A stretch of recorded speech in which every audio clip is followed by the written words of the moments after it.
This is always such a difficult question to answer. What is Family Constellations about? Family Constellations is I suppose Family Constellations to me means the connection with your ancestral family and the reverberations of what might have happened to them in the past, good or bad, and how you carry it in yourself through your life in the present. I believe from what I hear from other people that it helps you with understanding family dynamics and maybe help you resolve some problems that are happening in your family. For me, it's about healing the patterns and the behaviours that each generation has brought from the previous generation, so that we're not burdening the next generation with whatever those were. I suppose for me it is about finding that little area that's blocked and then trying to make it move a little bit and then watching the reverberations go on from there. it's a way to make changes, like to bring about shifts within the family, so hence within myself through this process, which I mean it's the most woo-woo thing, as I would call it, you know, it's the most way out sort of hard to explain thing that I am involved in or that I've engaged in ever. You know, I'm quite a down-to-earth sort of person, and it's quite weird in a way, but it works.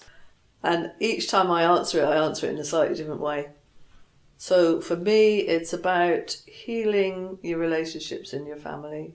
And where it differs from individual healing is that you can do something for yourself and that has an effect on other people in the family who may not be in the workshop or whatever it is that you're doing. So that for me is the most important thing. So it's about a wider healing than just the individual, healing for your family as a whole. So what happens in a group is that you decide what your issue is, what your difficulty is, or maybe something that you really long for in your life. And then you'll choose people from the group to represent either members of your family or different parts of yourself, something like that. And when you're chosen as a representative, and this is really the most important thing, you have to trust yourself and trust your body. So you stand in the middle of the circle and you wait for something to come through to you, like a feeling or a sensation, or an urge to move somewhere, something like that.